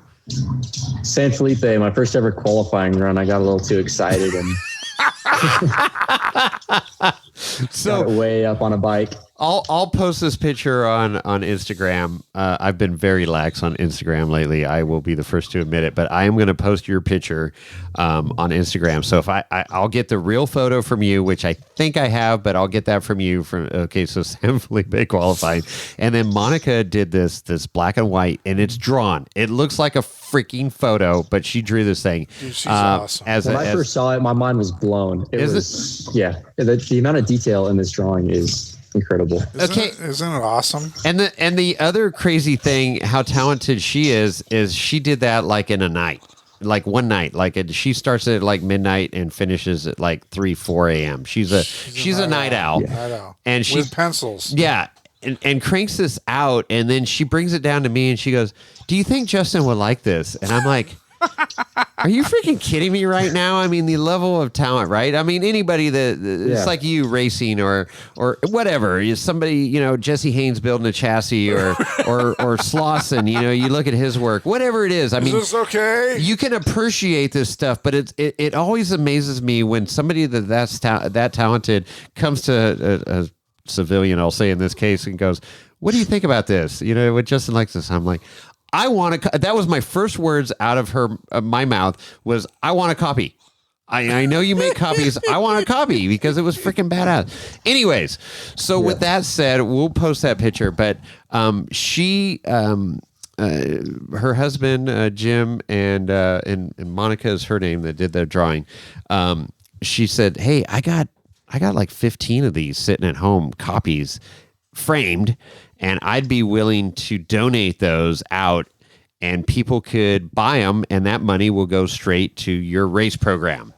So we need to figure this thing out, and whether we put some up for auction or we just put them on a website at a set price, I don't know what that is, but I think that's a very cool way for somebody to get something. Very cool picture of your car sideways in the desert, and then get some money to help rebuild your car, rebuild the race car, and get you back out on the race course. So we need to figure that out. Super grateful for that. Yeah, super cool. And I mean, there's other ways, right? I mean, I know if somebody just sends you a check in the mail, I'm pretty sure you're not going to turn that down either. I mean, I realize you're not a charity case. You're not. It's like you don't have medical bills and stuff. Thank God, right? I mean, that's number one. But this racing stuff is not inexpensive, and 99% of the racers out there are racing paycheck to paycheck, or make sacrifices to get out there on the track. It's in your blood. It's what you do, and it's your drive and desire, and I get it. And it's definitely not a necessity for life, but it's, you got to have fun, and this is your passion. And if somebody is willing to part with some dollars to help your passion and get across the finish line, why not? Whether they're a big company or just the average Joe that can relate to your situation and go, son of a bitch, I'll send you $20, whatever it is. I don't know, but reach on out to Justin if you want to see him back on the track here sooner than KOH, because I know I do, and I think the photo thing would be an awesome way to do it. We can get creative with this thing, Justin, and let's get you back on the track sooner than later, than before KOH. Appreciate it. Yeah. I mean, this is what we do, right? I mean, this is fun, and to have this medium of a podcast to tell stories and the background and what goes on, and it's, there's a lot of people listening right now that are like, holy crap, I didn't even know that this happened, or that, what happens behind the scenes in the race car, and it's fun to get these stories out there and just paint the picture, so to speak. We can't paint it as nice as Monica did with her hand drawings, but we can definitely get the visual out there here on the podcast. So I mean, it sucks. When I heard the news, I was devastated. I was like, no way, because you at KOH, so excited, and finishing with Woody, and then 21st with your father across the finish line at KOH, and it was just like you said you were going to race some of these VORRA races, and Right. and I was like, damn, this is going to be a great summer for you guys, and then it just got cut. Carpet got pulled out from you. Carpet caught on fire and got pulled out from underneath you, unfortunately. Yeah. So Always got to look at the bright sides on stuff like this. Like, for example, getting the experience of actually going through, like, it's a bad way, I guess, to get experience, like actually going through a fire in the car. But now me and my co-driver, we know exactly what to do. It's also, we have an opportunity to build the car back better than ever. So absolutely, for KOH 2024, we'll have a better car than KOH 2023. Sure. If this didn't happen, then who knows? We probably would just be driving the same car, which it was still really fast, but now we can make the car faster and make it more reliable. So yeah, I mean, and that's it, right? It's a learning process, and if you don't learn from examples like this, instances, real life shit that happens, Trial then by fire. what are you doing? Trial by fire. Nice, Chris. Was that nice? Well, it is. I mean, come on, let's be legitimate about it. I mean, sometimes you learn your best lessons when you're under adversity, and fire is one of those most scary adversities there is. Yeah, for sure. And then I don't want to glaze over this whole element thing because it's a learning process for us too. And the fire extinguisher is not the end all fire extinguisher. It's small, compact, convenient. If you got an intake fire that's at the top of an engine, it's not blowing a bunch of powder on top of your engine. But, I want to learn as well. And Chris and I had an extensive conversation with the owner, Rob Khaleesi, at KOH. Absolutely. And, because we saw Harry's video, and it was the last extinguisher to be tested in his scenario. And obviously, it didn't put out the fire. No. And it's like, okay, why didn't it put out the fire? What is the limitations of this fire extinguisher? And then hearing your story, and it didn't finish off the fire. So one of the things that Rob relayed to us is that you really need to get on it when it's an incipient fire, like right at the beginning, right? But I don't even know if it would have, great. It would be great to reel back and slow down time and have a controlled environment where you could try the element on your situation, right? A hot engine, transmission, fluid hitting. Would it even knock it down? And I don't know. I don't know the answer to that. Because it surrounds the fire with a cloud of potassium ions. Correct. And then so it surrounds the fire, and then it instantly puts it out. Where it takes time. So there's seconds that are involved here in that. Whereas a powder fire extinguisher is more satisfying to us humans, where it is shooting power out at a force and knocks down the fire right away. It may not put it out, but it's like knocking it down, and you physically see it going down. And in your instance, 1, 2, 3 fire extinguishers to get it to where it was just smoldering, but the heat is still there. And, correct. And one of the things that he told me, he goes, because I'm like, hey, I want to light this element off here at KOH at our campfire.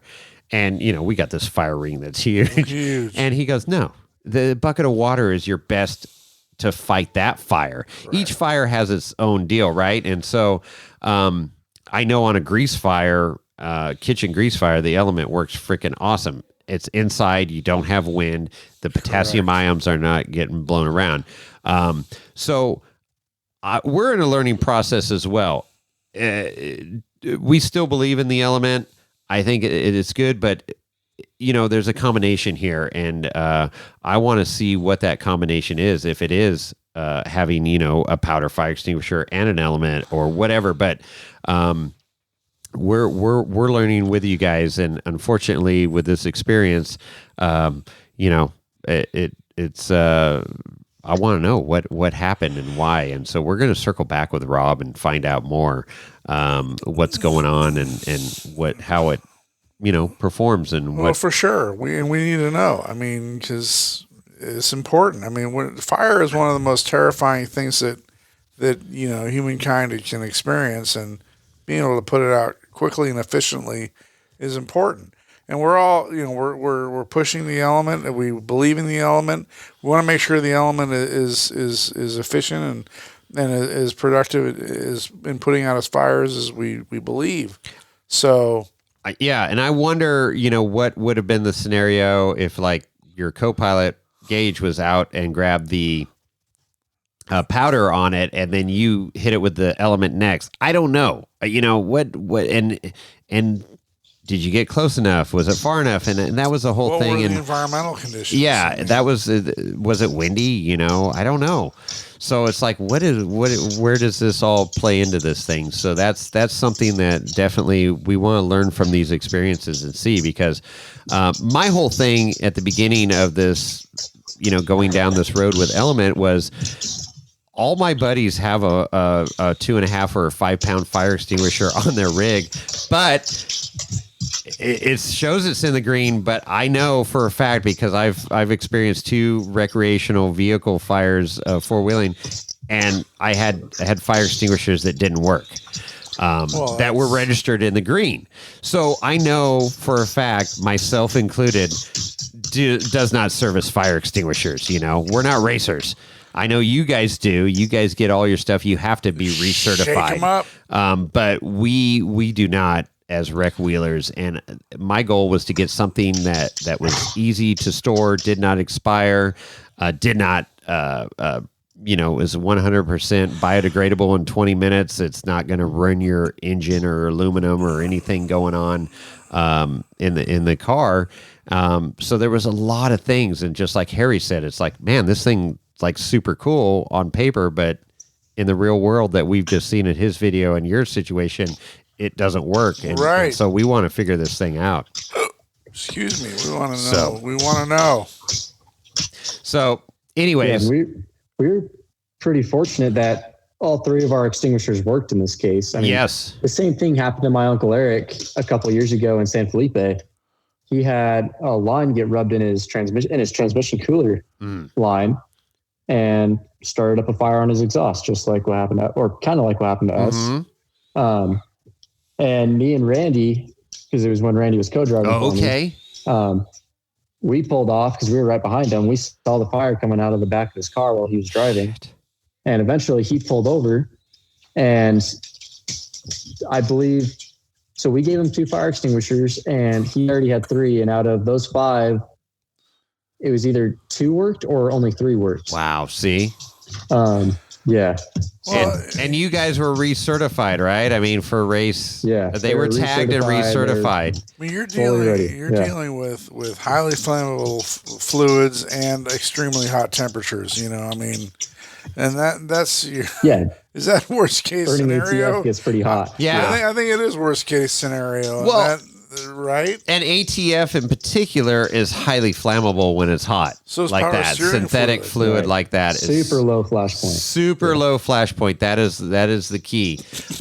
So yeah, that, unfortunately, a worst case scenario, hot tranny fluid on a header, on a hot exhaust, instant flames, instant heat, instant everything. So anyways, yeah, there's an educational component here for sure. For everybody. Again, thank God you and Gage are safe and can talk about it. Cars can be rebuilt, and I know you're going to be out there kicking ass again, hopefully sooner than later, sooner than KOH for sure. I don't know. Are we missing anything else you want to say about that and takeaways from that experience? Well, I mean, in the next rebuild, a fire suppression system's definitely going in. Okay, so you guys are considering doing that. You and your dad tilt. doing, yeah. We're fully on board with the suppression system. We're probably not going to race the car again without one. Okay. Okay. And they're not have you looked into them? They're not crazy expensive. No, they're not. For what they do, I think they're definitely worth it. after experiencing a fire. You know, before that, it was kind of like, we don't need that. I'll be fine with a couple fire extinguishers, but going 70 miles an hour and then having flames in your face, just being able to either pull a lever or having those sensors go off on that fire, that would have given us enough time to just pull off, get out of the car. Even if it didn't put it out right away, it would have given us plenty of time to pull off and get out of the car. That's and get more extinguishers to put it to bed. So let's elevate this situation. What if you were upside down on fire, right? And you're trying to get out of your the car. So you could pull the fire suppression system and buy you time to get out of the car. You and the driver, you and the passenger out of the car. Doesn't your buggy have a fire suppression system? My buggy does have a fire suppression system. It's got some 10-pound, chemical tank on it. So there's a nozzle on the fuel cell, which is mine's in the front. It's got a lever on it. It's got a lever for the driver and a lever for the passenger that says fire. And he tells you, don't touch those. Don't touch that unless we're on fire. Don't play around. Yeah. Don't test it. I want to test it. Yeah. And then you got a nozzle on the driver and passenger that's like right on the dash at you. You have two nozzles on the transmission, 2 nozzles on the engine. I don't know if it works. Again, it's 10 pounds. I need that. With this, never have to test it. Yeah. How do you test it, right? And you don't want to just glaze out your buggy with a frickin' powder. So I need to take it's a regular fire extinguisher, just the pull handle that you normally would pull the pin and then push the handle is on a cable system, So going to do it this summer. Yeah. No, so I need to take that out and bring it down and have the tank at least recertified, because I've had the buggy for almost 5 years now and I've never recertified. Years? Yeah. And hearing these stories and I've got an Element and I've got 2 other fire extinguishers on the car. So you think you're covered, but who knows, with hearing your story. Is it CO2? Is it? No, it's a powder chemical, ABC fire extinguisher. So it's powder. Yeah. And we were very lucky that with the car still running while it was on fire, not being able to reach that kill switch, we were super lucky. None of the fuel lines were melted through. That is huge. Fuck. I didn't even think about that. That's a whole other element right there. So you're gonna move that kill switch too, I think, right? Yeah, I know my uncles, and I believe the way Randy mounts them now is in between the driver and co-driver on the center console. Mm-hmm. Mine's kind of like up by my calf underneath the dash, and that's right where all the flames were pouring out, so I couldn't reach it. And we've also talked about having a secondary on the outside of the car. Absolutely. Oh, that's a good idea. And one thing I didn't think about in the moment was just grabbing the fuel cutoff. Yeah, that is there's another one on the outside of the car. Okay. We could have just grabbed that and turned that, but that's right on top of the fuel tank in the back. Now I know for next time if it ever happens again. So that's on top of the fuel cell in the back. Ours is down a little lower. Oh, okay. It's not on the fuel cell. Yeah. Okay. All right. But but I mean, yeah, in the heat of the moment, no pun intended, it's like, shit, your first thing is getting out of the car and getting a fire extinguisher on it. And then, hindsight, you're looking at all these things now that you're talking about of like, I could have, shut off the fuel. That would have killed the motor. And then obviously you normally would have had gloves on where you would have been able to reach in and kill that switch. But now let's get that switch closer or put a switch on the outside. I mean, all these safety requirements are there, and people, you hear people bitching about safety equipment, how uncomfortable it is, or, oh, I got to do this. I got to jump through this, hoop. But what's more this is why, what's more uncomfortable? Yeah. Is death or being freaking burned up, having skin grafts and shit, laying in a hospital bed right now. So fuck that. Yeah, it's unfortunately the car is not together at the moment, but it will be soon enough. And again, glad you guys are safe and not dealing with that. Exactly. Element you're all there. One piece, and you look good. So. Yeah, I'm looking forward to seeing you two, all three of you, your uncles, your father, you up at Meadow Lake this summer. You're always welcome. Do a little wreck wheeling. Yeah. Hell yeah. For You're sure. always welcome at our campsite. It'll definitely be happening. Get out there on your Toyota and bang off the rev limiter a little bit. Or your motorcycle, Yep. because you're a psycho on the motorcycle. So how can people get a hold of you, Justin? And let's give a shout out to some of your sponsors that have gotten you to this point, and I know support you very well. Look at the doggies. Well, I guess my Instagram is just Justin Wicks. It's pretty easy to find. And I'd like to say a big thanks to my sponsors, VORRA Off-Road. They're Sweet. our biggest supporter. They're awesome. If you ever need any really badass wheel spacers, that's what they do. They build wheel spacers and wheel adapters. Cool. I know you guys have noticed I got 5 lug wheels on Toyota axles. So that's what's going on there. That's cool. And then, Maxxis tires, they're on board for this season, but we're not going to be racing anymore this season. So awesome. But hopefully they'll stay on board for next season. Cool. Got Warren Industries. They really helped us out at King of the Hammers. We had to winch a few times and had to recover the car once. Rufus Racing, they're a big supporter. They help us out whenever they can. Also got High Desert Surface Prep out of Reno. Greg's awesome. He's always a really big help. And 4x4 S-Pod for helping us out with all our electronics whenever we need help with our switches, or if we ever have any issues with fans, they're always right there helping us out with that. And they've already reached out to you, as you said earlier in the podcast, like, hey, tell us what you need. We'll send that over to you. That's super cool. Yeah, we're definitely going to be running S-Pod in the next setup. Great. And Tire Right, Kobe with Tire Right, he helps out quite a bit. So he's a really cool sponsor on the bike too. He's been helping me out with the bike season. Oh, there you go. Yeah, because that's the thing is people need to realize you've been charging it on the bike and 2 wheels and 4 wheels. So the age comes the frame, right? Yeah, age comes the cage, Chris. So a lot more you got a 2-wheel few races years coming up than 4-wheel races, but yeah. No, that's good. All right. Well, that's cool. So, those of you out there in podcast land that want to help out Justin, or even get him contact with some companies that could help out, get him back on the racetrack, that would be awesome. And we got to figure out this whole drawing thing, and I will get it on the IG. I'll coordinate with you, Justin, and figure out how we want to move forward with that. Because this was hot off the press this morning before the podcast was recorded, and we'll work out the details and see how we want to do that to generate some funds for you. But I know it's a super cool drawing, and I look at it and it puts a smile on my face seeing that your car's sideways in the desert there.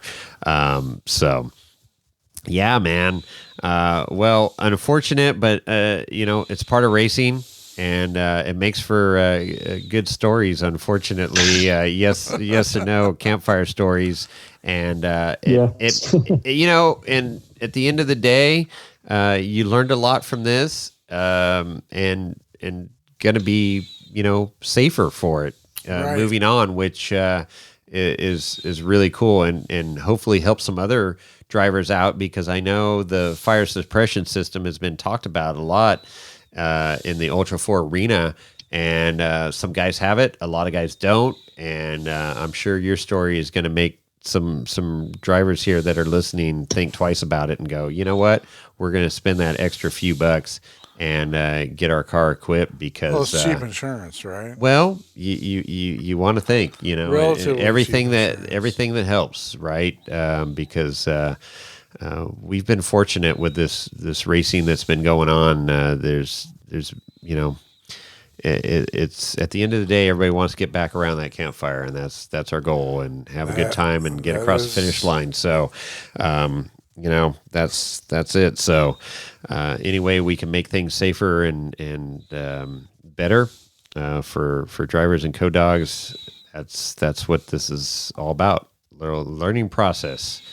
Absolutely. I mean, like Jason said, the original premise of Ultra 4 Racing and King of the Hammers was, a beer bet and getting back to the fire pit, safe and sound and alive, and that's what we all want to see. Yeah, for sure. So, right on, Justin. Thanks for sharing your story. I know it's not the glory that we want to hear here, but it's real life, and I love your attitude, because you could be like, F it, this sucks, and woe is me, and I got my hands out looking for stuff, and I want to make it clear you are not like that. Like I say, we want to do a GoFundMe for you, and you and your dad are like, no, we're gonna get back on the track, and if it takes us a little longer, but it's that's very cool, and that's just the Wicks family racing right there. Absolutely, to the nth degree. So, as with many teams, Thank you, man, for your time, and it's always fun talking with you. And I know we are going to be interviewing you after you won King of the Hammers one day. So, looking forward to that, man. Yeah, I look forward for sure. Yeah, right on. Well, Chris, another freaking hell of an interview here. Awesome, man. Stories. Oh shit! The Ultra 4 story just never ends. I mean, there's so many different tangents to it, and so many different ways to look at it. But I mean, either way you look at it, I mean, or the multiple ways you look at it, there's good ways, there's good stories, and there's sad stories. Oh yeah.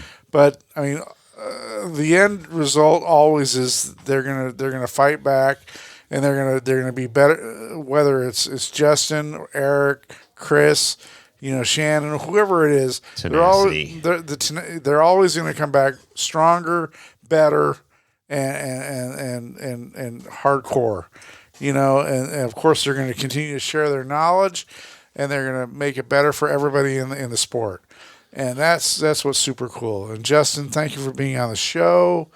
You will be on the show in the future. We do look forward to you being on the show as a winner, podium player, and absolutely, man, I can't wait.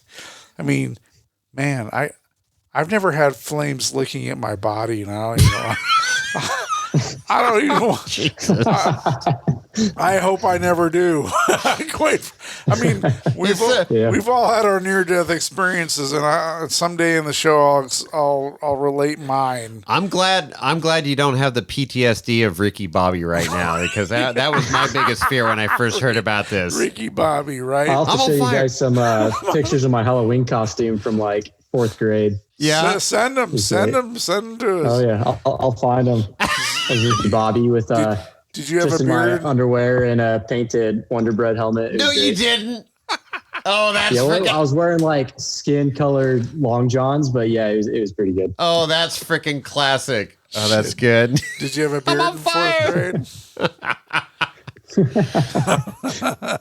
Anyway, we're glad you're okay. We're glad the car is going to come back stronger and better than ever. It will. And of course, you're always welcome on the show, and you're always welcome at Wheeling Wine and Whiskey's Campfire. Right on. Thank you, guys. I really appreciate it. I always love talking to you guys. Absolutely, Justin, man. Thanks a lot. All right. Another great interview. And I mean, Justin is going to, I just know, is going to be kicking ass here soon enough. Kicking ass and taking names. Got to get his car back on the track. Hell yeah. Yeah. He's in it to win it, as we've said before. The whole Wicks family. You could hear his passion throughout that interview. And, I mean, he's young. He's got a lot of racing ahead of him. And this was an unfortunate setback because I was really looking forward to this summer and how he was going to perform, right? Yep. Everything was teed up for a great summer of racing, and unfortunately is cut short right now. So hopefully he'll get that car back out on the track sooner than later, but sooner than KOH for sure. And yeah, we're just talking about a little bit of plumbing and a little bit of wiring, right? Well, but it's dollars, right? I mean, this race car shit ain't cheap. No. Rebuild a transmission. It could be $5,000 or plus, right? 2 transmissions. Well, that's what I'm saying. So one transmission, $5,000 times 2 is $10,000, right? And then we've got wiring. Luckily, S-Pod has already stepped up, get new wiring, the controllers for them. But yeah, it's just you want to have the top parts to be competitive. Hell yeah, and he needs to probably needs a new suit. I mean, because that's that fire looking at it. I mean, I don't know. Is that he can probably respond to that, but I would think that the flame resistant suit, the race suit, probably needs to be looked over. And the gloves for sure. All that stuff needs to be refreshed or renewed or replaced or whatever. Right. No, absolutely. So everything, safety is the utmost concern, and we talked about what he learned from this experience and how can better it. So there we go. Yeehaw. And so reach out to Justin if you can help out and get him back on the track sooner. And just love the Wicks family and their passion, and want to see them back out on the track. Absolutely. They're just real regular people, man. Yep. This is racing. This is Ultra 4, and the one thing that really I was taken aback on was people passing him. 4 or 5 fucking rigs past him. I know. I don't know. Smoke pouring out of your rig. In Ultra 4, you're not penalized time. You get your time back if you stop to help somebody in that situation, in a safety situation. They're rolled over. They're on fire. Something. You will get that time back. You're not penalized for helping someone, which is awesome, and that's the way it should be. Right. And I don't know how VORRA works it. I gotta assume the same way. I don't know, but it's like the fucking Bay Area. You see a accident. Nope, don't want to get involved. You're going to drive away. No, this is our race. Yeah, I definitely would. Probably pour gas on it. And stuff. No, I mean you're absolutely right. I mean, but that was kind of interesting to hear that. You're all part of the same family. I mean, you're all racing. Your goal is to obviously cross the finish line at some point and hopefully win and podium. But I mean, Jesus Christ, you really want to make sure that there's no loss of life or limb. I mean that would be the worst thing on your conscience, right? To fuck, I saw them and they were burning, and I just blew on by, and I didn't stop to see if they were okay. Right. I mean, that's just bullshit. So there you go. So with that, reach out to Justin or us, and we can get in contact and make this happen. Spread the word. Final business here. Last podcast, 206. What? You decided to give away the farm. I did? Yep. We traded roles. You gave away a hat for this little contest that we had. A whole hat? And what was interesting, because we had quite a few people respond, but a lot of people responded with the wrong answer. They didn't know. And what was the question? As I stated before, I'm an audiophile. I love music. I love some of the lyrics out there have a lot of meaning, and so I don't know how we stumbled upon, but we got onto this subject, and it was the Aerosmith song, right? Oh, shit. Sweet Emotion. Love Aerosmith. And Steve Tyler. Yeah, so Steven Tyler. Not Steven Tyler from no, not from Power Tank. Not that Steven Tyler, although he's super cool too. Steve and Tyler. They're both cool. That's Steve father and Tyler, not Steven Tyler from Power Tank. Right, we got to be distinctive here. Sweet Inflation. They should come up with a song called Sweet Inflation. Right? Anyways, here we are. So the Sweet Emotion song from Aerosmith. No. Stop it. Chris, you've been drinking. Stop. Jesus Christ. This is what I got to deal with. 10-year-old Eagle Rare. Sweet. So here's the lyrics from the song. Okay. Okay, you ready? Gonna sing it? Can you? No, we're not going to sing it. I just want to read this one part, and then I'm going to the significance. Sweet emotion. Okay. All right. Just stop. Stop. Sorry, Lorenzo. Oh, Lorenzo's coming at you with a fucking knife right now, dude. He is so pissed. he's getting ready to mute. He's gonna mute so me. pissed. So you're telling me her things, but your girlfriend lied. You can't catch me because a rabbit done died. Yes, it did. Shit. And so the meaning of that, Chris, which I don't know if you fully understood it either. Really? So Aerosmith, in 1930s, a common pregnancy test called the rabbit test involved injecting a woman's urine into the ovaries of a female rabbit.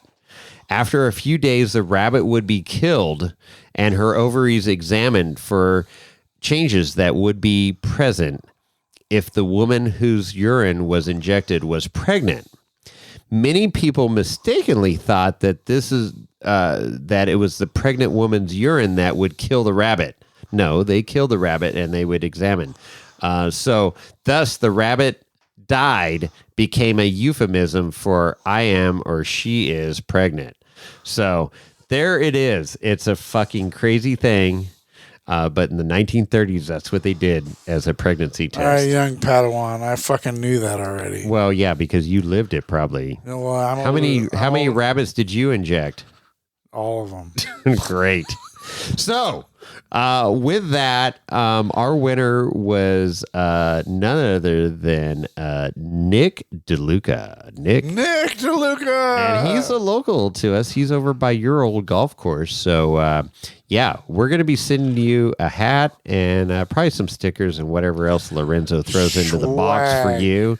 Nick, but congratulations. You were the first one with the correct answer. There were several people chiming in, but didn't have the full correct answer. A few people had the full correct answer, but you were the first one that Tuesday when the podcast launched. So anyways, there you go. The more you know.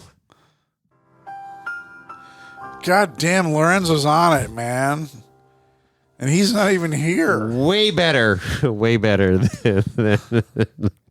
So, with that, Chris, we need to wrap up this episode because you need to go to bed. No, and, I don't. Yeah, you do. Yeah, I'm never sleeping No, again. you're done. Great. This is perfect. But how do they get a hold of us? Oh, well, that's the usual way. You can email Jason or Chris at wheelingwineandwhiskey.com. That's Jason or Chris at wheelingwineandwhiskey.com. You can also reach out to us with our phone number at 408-800-5169. 408-800-5169. Woo! Call in now. Call in now, and you'll get a free Ginsu knife. Wow. See? Giving shit away again. Again.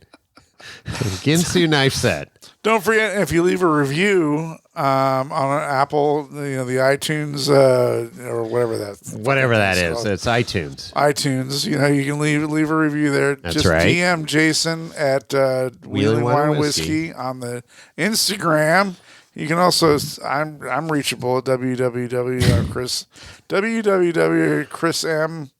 at Instagram. And you can also reach us or go to our website, www.wheelingwineandwhiskey.com. I don't think you need to say the wwws anymore. Probably not. It's kind of redundant. It's kind of ad nauseum here, yeah. I know, because we're www, which is right, which we are. My license plate is www3. Yeah. So. Well, there you go. So, with that, Chris, I think we're going to wrap up this episode, and we're... Hope you like it, and we're out.